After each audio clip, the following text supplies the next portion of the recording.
기원전 458년 이제 바벨론 땅에 있던 페르시아 왕국이죠. 있던 에스라가 본국 유대로 돌아가는 겁니다. 458년에 돌아가기 전에 기원전 520년에 두 번째 성전을 짓고 시작해서 기원전 516년에 성전을 지었습니다. 16년 동안 중단되었던 성전이 드디어 완공이 됐으니 그 성전에서 예배드리는 것, 그 성전에서 제사 드리는 것이 얼마나 감개무량했겠습니까? 우리도 지금 성전만 지어지면 하고 있잖아요. 그 성전에 들어가서 함께 예배하게 되면 그 처음의 예배가 얼마나 감격스럽겠습니까? 더군다나 포로에서 나라가 망하고 포로에서 70년을 살다가 돌아온 민족이니까 정말 그런 날이 돌아올 거라고는 생각도 못했는데 돌아와서 무너진 성전을 재건하는 일을 어렵게 16년을 지나서 시작해서 4년 만에 성전 건축을 한 거예요. 기원전 516년에 그 성전이 지어져서 사람들이 제사를 드렸겠지요. 그런데 여러분 58년이 지났어요. 새롭게 두 번째 지은 성전도 58년이 지났으면 얼마나 낡았겠어요. 그 58년이 지난 시점에 에스라가 유대 땅으로 가는 거예요. 그런데 에스라가 가는 목적이 있어요. 58년 전에 스룹바벨과 여호수아가 성전을 짓고 그 이전에 들어왔지요. 그들이 성전을 지으려고 왔는데 이번에 에스라는 지어진 성전에서 그동안 58년 동안 예배를 드렸겠지만 그가 오는 목적은 지난주 마지막에 살펴본 대로 10절에 여호와의 율법을 연구하여 준행하며 율례와 규례를 이스라엘에게 가르치기로 결심하였더라. 내가 유다로 가면 하나님의 말씀을 잘 가르쳐야지. 그 결심으로 지금 온 거예요. 그러면서 성경에는 여러분 우리가 읽은 11절 그리고 또 12절에 에스라를 설명하는 게 학자 겸 제사장이라는 말을 했잖아요. 제사장은 제사를 드리는 일을 하고 학자는 하나님의 말씀을 가르치는 일을 하는 거예요. 에스라가 본국에 돌아가서 두 가지가 균형 있는, 우리가 신앙생활할 때 그거예요. 여러분 신앙생활의 균형하면 무엇이 균형? 나 예수 잘 믿어. 그런데 그 사람이 예배를 드리지 않는다면 그 신앙이 온전한 신앙일까? 여러분 나 기도 열심히 해. 집에서도 기도 많이 하고 난 기도 열심히 해. 난 성경을 수십 독을 하고 있어요 1년에. 근데 그 사람이 예배 생활은 그렇지 않는다면요. 이런저런 이유가 다 있을 수 있겠지만 예배의 삶의 균형과 하나님의 말씀의 삶의 균형이 밸런스가 맞아야 되는 거죠. 학자 겸 제사장이란 것도 마찬가지고 제사장만 하면 제사 드리는 일만 신경 쓰고 사실은 제사만 막 드리다가 하나님의 말씀을 가르쳐 주지 않으면, 하나님의 말씀을 제대로 가르치지 않으면 그냥 제사는 드려요. 여러분 그런데 우리 예배 드려봐서 알잖아요. 여러분 우리가 드리는 예배가 간절한 예배가 모든 예배가 그렇습니까? 어떤 예배는 그냥 하루 계속 시작부터 끝까지 조는 예배도 있고 어떤 예배는 앉아있지만 딴 생각하는 예배도 있고 어떤 예배는 마음을 다해서 드리기보단 형식으로 어쩔 수 없이 참여하는 예배도. 예배 드려봐서 알잖아요. 저만 그래요 혹시? 주기도문도 하는데 그냥 우리가 형식이 돼버렸어요. 주기도문의 의미보다는 하나님 계신 우리 아버지 이렇게 되고 사도신경 예배 때 주일에 하는, 여러분 그냥 입에서만 읊조리는 것이 되고 내 신앙의 고백이 안 돼요. 헌금? 여러분 그냥 지갑 이렇게 와가지고 그냥 이렇게 1,000원 내고 2,000원 내고 하는 헌금 드리는 분들이 있을 거예요. 헌금을 집에서부터 준비하고 월급을 받을 때부터 하나님의 것을 새 돈으로 구분해서 드리고 꼭 새 돈이, 여러분 새 돈이란 건 마음이죠. 그냥 헌돈 쓴 거 그냥 봉투에다 할 수 있지만 일부러 은행에 가서 하나님께 드리는 돈은 한 번도 쓰지 않은 돈을 드려보겠다. 여러분 제 헌금은 그래요. 여러분 모든 헌금이 새 돈입니다. 헌돈도 바쁘니 드릴 수는 있죠. 그 돈이나 새 돈이라고 액면가가 높은 건 아니지만 적어도 하나님 앞에는 한 번도 사람들 사이에서 써보지 않은 돈을 드리고 싶은 거예요. 그래서 그 돈을 제가 은행에 못 가면 우리 사무권사님을 시켜서라도 새 돈을 좀 바꿔주세요. 그래서 모든 헌금은 새 돈으로 드리는 거예요. 그게 제 마음이에요. 네. 뭐 그렇다고 하나님이 새 돈에 감동하고 헌돈에 감동 안 한다가 아니라 마음인 거죠. 왜? 재물을 하나님께 바칠 때도 흠없는 재물을 바치라고 하잖아요. 네. 그냥 막 되는 헌금 말고, 그냥 어쩌다가 갑자기 드리는 헌금 말고. 근데 사실 우리가 예배의 모든 자리를 보면 형식화되고 그냥 그런 예배를 드리는 날도 많단 말이에요. 이게 내 생의 마지막 예배다라고 하면서 드리는 예배, 모든 예배가 그렇지 않아요. 2년 전에 굉장히 아프고 예배 자리도 목사가 못 나왔을 때 집에서 얼마나 예배가 사모왔는지. 여러분, 코로나 확진이 걸려서 3주 동안 그냥 38.7도 열이 오르고 오한이 오고 그냥 막 어떻게 할 수 없는 상황에 목사가 예배를 못 드리러 가는 그 간절한 마음, 하나님 예배를 드리는 거. 여러분, 목사가 나으면 뭘 하겠어요? 다른 거 진짜 하나도 바라는 거 없어요. 예배 드리러 가는 그 자리에 있고 싶어요. 설교하는 그 자리에 서고 싶어요. 근데 몸이 아프니까 갈 수가 없으니, 확진자가 되니 갈 수가 없으니 예배를 그만큼 사모하는 거죠. 여러분, 목사기 때문이 아니라 아마 성도들은 대부분 그럴 거예요. 우리 확진자들 돼서 또 심하게 아픈 분들, 하나님을 예배하는 그 자리를 정말 사모하는 그런 마음. 근데 여러분, 또 지나고 나면 목사도 마찬가지 형식이 돼버릴 때가 있어요. 경망스럽지만 아이고 주일이 왜 이렇게 또 빨리 와? 설교 준비하는 거 이럴 때도 있어요. 주일이 왜 이렇게 빨리 오는지, 설교 준비하고 끝났다 싶으면 또 금방 또 수요일 되고 금요일 되고 주일 되니까 설교 준비하느라 너무 바쁘고, 그러면 일주일이 왜 이렇게 빨리 와? 1년이 왜 이렇게 빨리 지나가? 할 때도 있단 말이에요. 매 순간이 예배뿐만 아니라, 여러분, 예배 드리면 목사는 하나님의 말씀을 읽어야 되고 하나님의 말씀을 연구해야 되고 하나님의 말씀을 준비해야 예배 때 말씀을 전하잖아요. 그러니 그냥 대충 할 수 없고 뭐 인터넷에서 남의 설교 할 수가 없는 거예요. 그건 하나님 앞에 제가 지키는 양심이에요.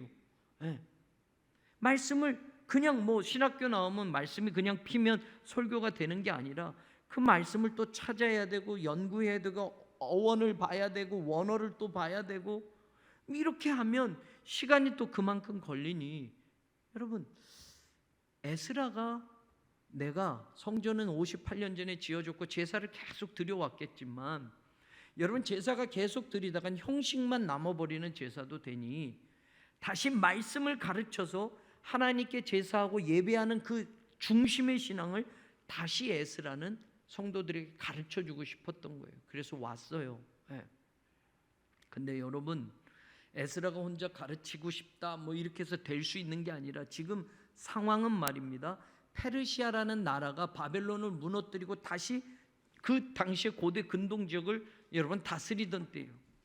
유대 왕들은 없어요. 이제 이스라엘에는 이스라엘 왕들이 없어요. 모든 행정이나 모든 정치는 이방 왕이 다스리고 있던 때예요. 이방 왕의 정치적인 것들을 거스를 수가 없어요. 그런데 오늘 성경을 보니 아닥사스다 왕이 에스라를 도와주는 거예요. 도와주는 거. 제가 이 말씀을 예전에도 나누고 지금은 순서대로 이 말씀하는데, 제가 생각해 보는 거예요.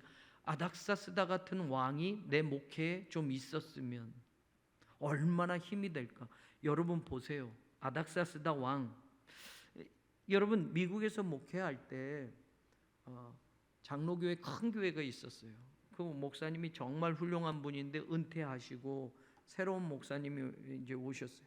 그 교회는 원래 목사님 계실 땐 교회를 짓지 않았어요. 그리고 여러분, 한 교단이 선교하는 것만큼 전 세계의 선교사님들을 후원하고 파송하는 그런 정말로 선교에 아주 전적으로 매진하는 교회였어요. 근데 후임 목사님이 와서 교회를 지어야만 하는 거예요. 교회를 짓는데 여러분 2천만 불 이상이 되는 거예요. 그런데 들리는 소문에는 그 교회 장로님 한 분이 이런 컴퓨터 업종에서 있어서 그분이 1,000만 불을 헌금을 했다는 거예요. 목사들은 그 말 들으면 우리 교회엔 그런 장로님 없나 하는 일단의 부러움은 있죠. 한 교회 건축에 1,000만 불, 여러분 1,000만 불이면 돈이 얼마입니까? 100억이 넘는 거예요. 120억. 그걸 한 장로님이 한 거고, 그러니까 나머지는 이제 그 교회 교인들에게 한 사람당, 가정당, 가정에 한 명당 헌금을 얼마씩 합시다 해서 성전 건축을 하는 게 되어진다는 거. 야, 그만큼의 어떤 몫을 어떤 한 분이 감당한다. 일단은 그게 부러웠던 거예요. 근데 여러분, 목회를 하다 보면 순간은 그럴 수 있지만 나한테는 그런 장로님 없나? 내 목회에는 그렇게 정말 든든한 후원자 없나? 오늘 말씀도 마찬가지예요. 보면 아닥사스다 왕이 에스라를 보내는데 보세요. 첫 번째 보세요. 13절에 보면 조소를 내리는 우리나라에 있는 이스라엘 백성, 제사장들, 레위 사람들 중에 예루살렘으로 올라갈 뜻이 있는 자는 누구든지 너와 함께 갈지어다. 여러분, 지금 이 왕의 명령이 떨어지지 않으면 아무나 데리고 갈 수 없는 거예요. 아닥사스다 왕이 첫 번째 도와주는 게 뭐냐? 사람들을 후원해 주는 거예요. 너 본국으로 돌아가는데 필요한 사람들 다 데리고 가도 좋아. 내 나라야, 내 백성이라고. 이제 이스라엘 백성이어도 포로로 바벨론에서 살았는데, 여러분 이제 바벨론을 무너뜨리고 페르시아 왕이 지금 다스리고 있잖아요. 아닥사스다 왕이 그런 조소를 내린 거예요. 백성들 중에서, 제사장들 중에서, 레위인들 중에서 필요한 사람 다 데리고 가라라고 하는 거예요. 여러분, 사람을 후원해 준다라는 거, 어떤 경우는 혼자 일하는 게 힘들어요. 누가 좀 이거 도와줬으면, 누가 이거 좀 도와줬으면 하는데 도울 사람이 없으면 일이 막막한 거잖아요. 에스라가 이런 거룩한 뜻을 품어도 혼자 이 일을 다 할 수 없잖아요.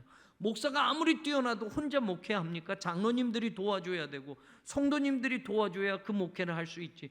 아무리 슈퍼스타 같은 목사라도 혼자 못해요. 혼자 못해.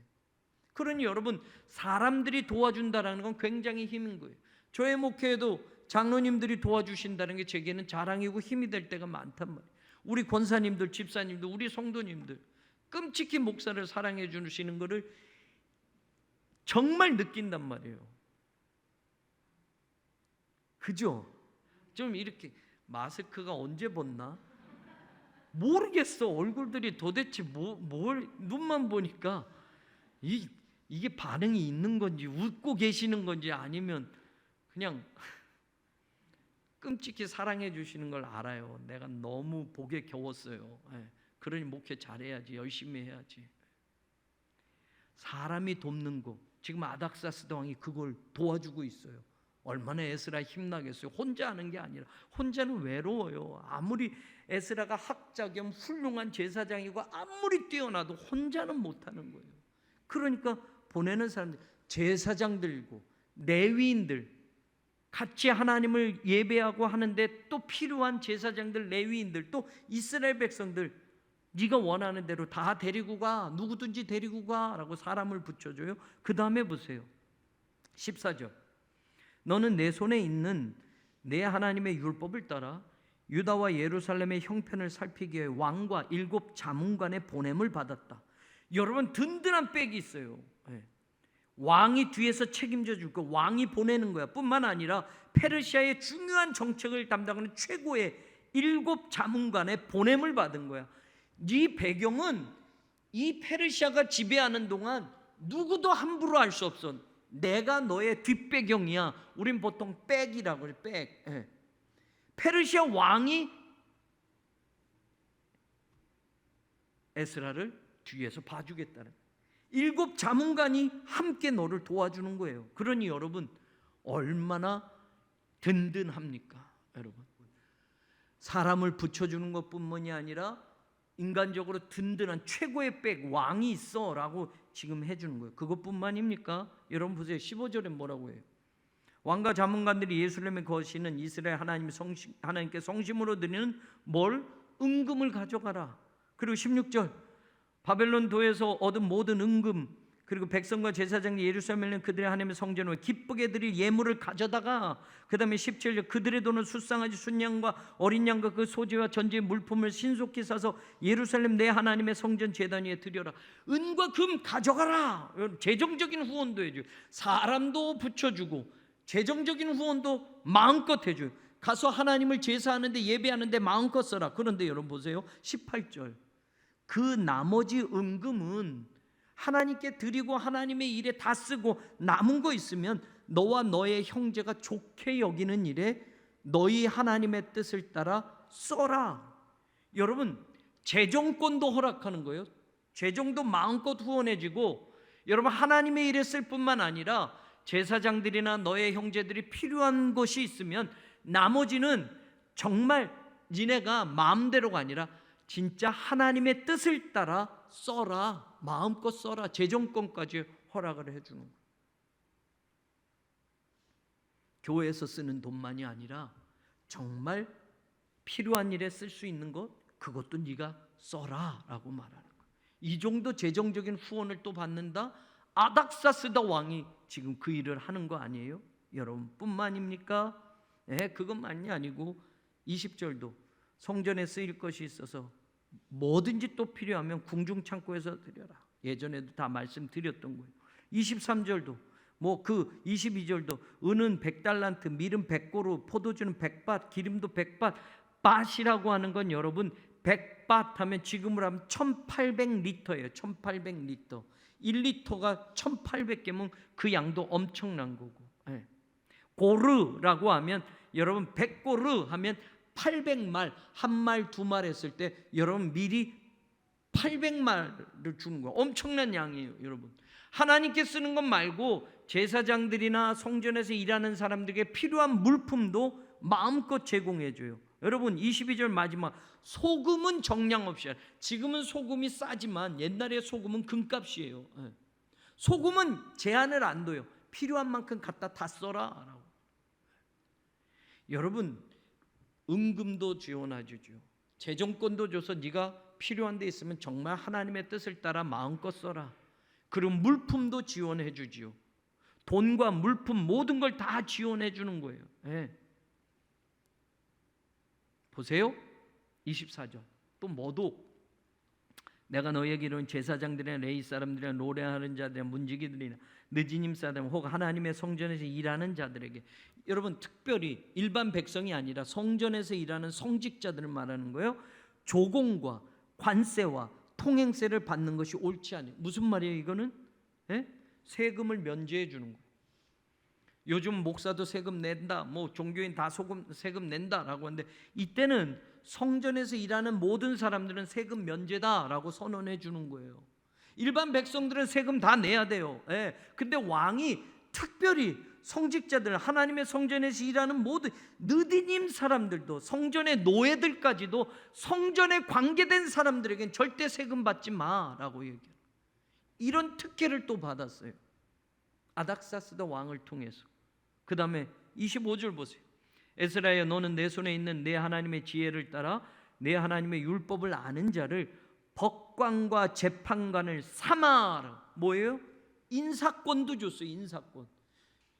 예루살렘 이스라엘 땅으로 돌아가면 재판관, 정말로 나라를 다스릴 사람들을 네가 세워라. 그런데 무슨 근거로? 하나님의 말씀을 잘 아는 사람들로, 그런 사람들이 옳게 재판하니까 그런 사람들로 인사권까지 줬어요. 뿐만입니까? 보세요. 26절 보세요. 물은 내 하나님의 명령, 왕의 명령을 준행하지 아니하는 자는 속히 그 죄를 정하여 혹 죽이거나 귀양 보내거나 가산을 몰수하거나 옥에 가둘지니. 이건 뭐예요? 형사권, 재판권까지 다 줬어요. 여러분 경제권, 인사권, 형사 재판권, 그리고 재정적인 모든 지원, 세금 면제, 이게 누가 지금 도와주는 거예요? 아닥사스다 왕이. 야, 에스라두에 이런 큰 백이 있다면, 오늘 저도 김한권 목사의 뒷배경에 이런 아닥사스다 왕 같은 사람이 있다면 성전 건축 시군죽 먹기가 될 것이고, 필요한 거 다 성전 건축에 갖다 써라 라고 할 것이고, 교회에서 필요한 물건 다 국고를 열어서 지원해 줄 거야 라고 할 수 있고, 여러분 모든 권한을 다 줬어요. 다 줬어. 자, 그럼 여기까지. 야, 나도 아닥사스다 왕이 있었으면 좋겠는데, 진짜 성전 건축에 돈 많은 사람이 한 번에 막 100억 헌금할 수 있는 미국의 어느 교회처럼 그런 사람이 있었으면 좋겠네. 우리는 보통 이렇게 생각한단 말이에요. 여러분의 인생에도 아닥사스다 왕 같은 사람을 만나기를 축복합니다, 이렇게 생각한단 말이에요. 그런데 여러분, 내 신앙의 관점을 아닥사스당이 아니라 우리는 뭘 봐야 하느냐? 오늘 말씀드리고 싶은 게 이거예요. 보세요. 마지막 27절에 우리 조상들이 하나님 여호와를 에스라가 말합니다. 하나님을 송축하래요. 아닥사스다 왕에게 감사하고 아닥사스다 왕에게 이 모든 영광을 돌리자가 아니라 하나님을 송축해라. 왜요? 하나님이 왕의 마음에 예루살렘 여호와의 성전을 아름답게 할 뜻을 두셨다. 왕이 그런 마음을 가지고 그런 행동으로 우리를 도와주게 한 건 누가 하신 거다? 하나님이 하신 거다. 에스라가 보는 이것이 우리가 봐야 할 거예요, 여러분. 우리는 겉으로 표면적으로만 보는 거예요. 당장에 눈에 있는 것만 보는 거예요. 그래서 내 인생에는 아닥사스다가 없을까? 내 인생에는 돈 버는 일이 없을까? 내 인생에는 축복의 통로가 열려지지 않을까? 내 인생의 자리에 사람, 물질 이런 것들이 내 곁에 오지 않을까라고 그걸 쫓아가는데, 우리는 여러분 세상의 어느 것을 쫓아가는 게 아니라, 세상의 아닥사스다를 주목하는 게 아니라 누구요? 하나님이 그 마음을 왕에게 준 거라고 에스라는 고백하고 있고요. 그래서 더 나아가서 28절, 또 나로 왕과 그의 보좌관들 앞과 왕의 권세 있는 모든 방백이 앞에서 뭘 얻게 했다? 아닥사스가 도와줬던 건 누가 다 하신 것이다? 하나님이 하게 하신 거야. 여러분, 이게 신앙이고 믿음입니다. 아닥사스다를 쫓아가십시오, 아닥사스다와 친해십시오, 아닥사스다의 후원을 기대하십시오가 아니라 하나님을 바라보는 신앙이 되어야 돼요. 이건 다 하나님이 하신 겁니다. 하나님이 영광 받으실 일이고 하나님이 송축 받으실 일입니다. 왜? 하나님이 이걸 다 하셨기 때문에. 그래서 뭐라고 이야기해요? 28절 마지막, 내 하나님 여호와의 손이 어떻게? 내 위에 있으므로 내가 힘을 얻어서 이것을 할 수 있었던 거야. 여기 올라올 수 있었던 거야. 본국으로 올 수 있었던 거야. 하나님의 손이 내 위에 있었다.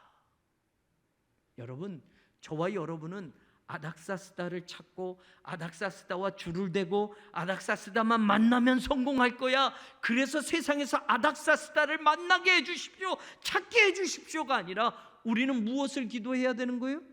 하나님의 손이 내 위에 머물러 있기를 소망합니다. 하나님의 손이 내 위에 있기만 한다면 하나님은 또 다른 아닥사스다를 이 시대에도 사용하셔서 하나님의 사람들을 도우시고 하나님의 교회에 역사하신다는 거 우리가 믿을 수 있기를 주님의 이름으로 축원합니다. 하나님의 손이 머무는 가정이 되십시오. 하나님의 손이 머무는 목사가 되십시오. 하나님의 손이 떠나지 않는 우리 교회가 되어야 합니다. 어떻게 해요? 이게 관건이. 이제 오늘 제가 진짜 말하고 싶은 건 이거예요. 앞에 쭉 말했던 것, 오늘 이 말을 하고 싶었던 것. 그래요 목사님, 그러면 아닥사스다 보지 말라고 그러고 아닥사스다가 중요한 게 아니고 하나님의 손이 우리 위에 머무는 게 중요하다고 그랬으면 우리 어떻게 해요? 이게 수지 맞은 거예요. 여러분은 여기 안 온 분들은 몰라. 이건 영상으로 안 보내. 나중에 설교만 하지. 우리가 수요 예배 금요 기도회는 이거 영상으로 실시간 안 하는 거예요. 자꾸 여기 되면 길들여지는 거예요. 길들여져. 주일 예배만 하고 수요일은 직접 와서 예배 드리자 하는 거예요.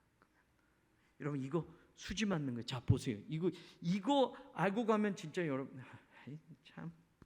8장 22절 찾으세요. 에스라서 8장 22절. 여기에 해답이 있어요. 8장 22절 같이 읽어보는 거예요. 8장 22절 같이 시작.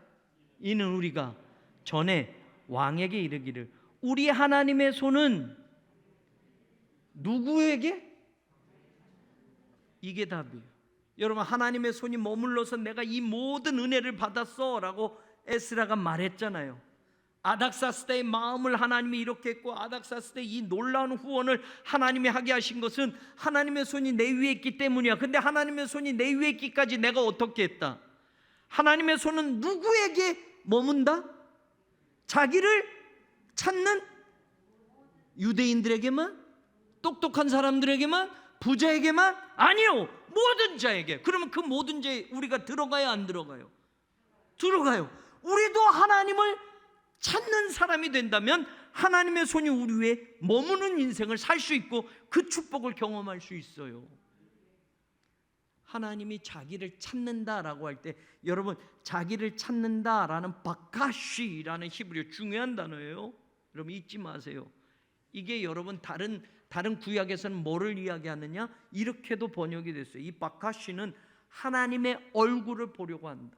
우리가 성경에 보면 하나님의 얼굴을 구합니다 이런 말 하잖아요. 하나님의 얼굴을 구한다라는 게 이 뜻이에요. 그러면 하나님의 얼굴을 찾는 자에게 하나님의 손이 머무는 거예요. 그럼 보세요. 오늘도 제가 아침부터 사람들이 찾아오고 만나고 뭐 감리사의 일 또 이런 일을 해서, 자, 제가 여기 목양실에 있으니 제 얼굴을 보려면 어떻게 해야 돼요?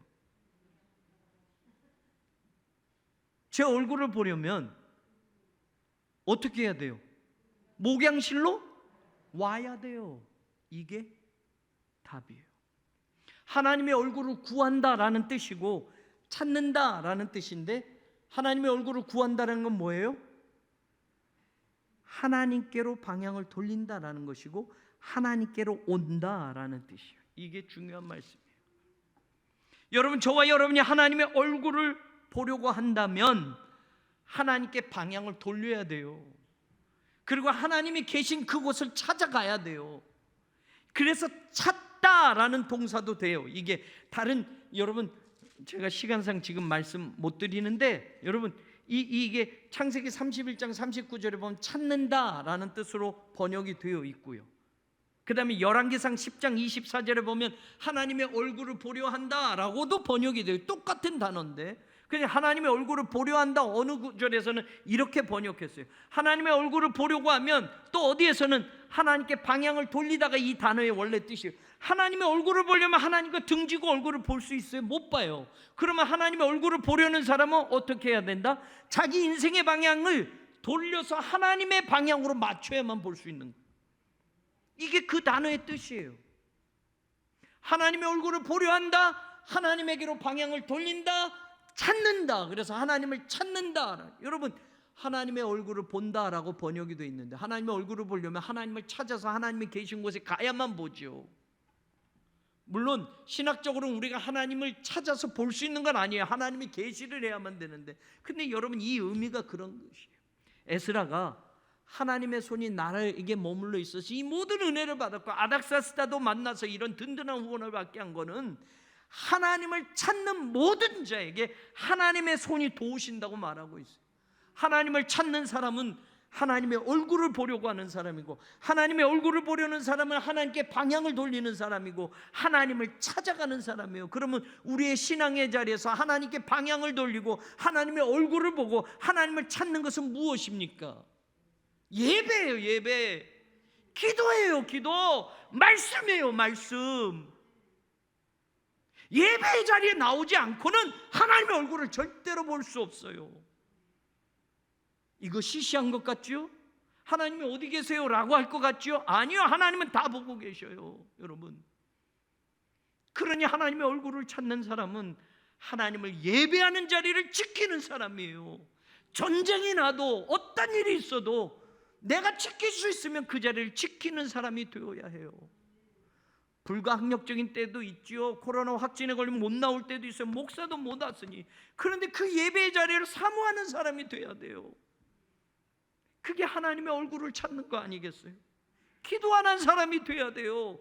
기도가 일이 되잖아요. 기도는 영혼의 호흡이라고 우리는 말하면서, 기도는 뜨문뜨문하잖아요. 수만 번 누가 여길 가로막으면 1분만 막으면 컥컥대고 죽을 것 같은데, 기도가 영적인 호흡이라고 말하면서 기도하는 건 안 하고 쉬어버리면 내 영혼 죽어가는데도 모른단 말이에요. 여러분, 하나님의 얼굴을 찾는 사람은 기도하는 사람이요, 하나님의 얼굴을 찾는 사람은 예배하는 사람이요, 하나님의 얼굴을 찾는 사람은 말씀을 보는 사람이에요. 그게 하나님에게 방향을 돌리는 거고 하나님을 찾는 것이고, 그런 사람에게 오늘도 하나님의 손이 떠나지 아니하고 아닥사스다 같은 든든한 후원자를 만나게 하시고 하나님의 역사를, 기적과 같은 역사를 보게 하실 줄로 믿습니다. 저는 우리 교회가 성전 건축의 모든 과정, 힘들고 어려움, 사실 우리의 가진 것, 우리의 형편으로 보면 여러분 엄청난 공사예요. 여러분, 가진 것으로 따진다면 여러분 할 수 없는 일이에요. 여러분, 그런데 우리는 믿습니다. 우리가 예배하는 자리에, 기도하는 자리에, 말씀 연구하고 공부하고 함께하는 자리에 하나님을 찾으면, 하나님의 얼굴을 구하면 하나님의 손이 우리 교회에 머물러 계실 것이고, 그 손으로 인하여 아닥사스다 같은 든든한 사람도 만나게 하시고, 우리가 걱정하고 염려하는 모든 것들을 반드시 해결하시는 하나님의 능력을 경험하게 될 줄로 믿습니다. 그런 신앙의 경험을 하면서, 그런 하나님을 만나면서 얼마나 행복한 신앙생활을 할 수 있느냐 말이에요. 여러분, 살아계신 하나님이 오늘도 우리와 함께 하심을 믿습니다. 하나님의 손이 여러분 가정을 지키시고, 여러분 개인을 지키시고, 저의 목회를 지키시고, 우리 교회를 지키셔서 정말로 이 시대에 하나님 보시면 정말 기뻐하는 교회가 되고, 그런 우리 모두가 되어서 하나님의 영광을 드러내고, 기적과 같은 일이 우리에게는 상식이 되는 하나님의 손이 떠나지 않는 우리 교회, 우리 성도, 우리 목회자, 우리 장로님들. 그래서 이 시대에 하나님이 우리를 특별히 만나게 하셨잖아요. 수많은 교회, 수많은 목사들이 있고, 수많은 장로님들이 있고, 수많은 성도들이 있지만, 새로운 교회에 우리를 이 시대에 만나게 하셨고, 만나게 하신 건 싸워라, 다퉈라, 교회가 되지 않게 하라가 아니라, 여러분, 힘을 합쳐서 하나님의 손이 머무는 교회를 만들어 하나님의 능력을 경험하고 하나님의 기적을 선포하며 하나님의 선교를 너희들이 감당해라 라고 우리를 파트너로 만나게 하신 거예요. 아멘. 그래서 우리는 하나님의 드림팀으로 이 시대의 놀라운 일들을 감당하며 나아가는 그런 멋진 교회, 하나님 기뻐하시는 그런 교회가 오늘도 우리 교회가 되기를 주님의 이름으로 간절히 축원합니다.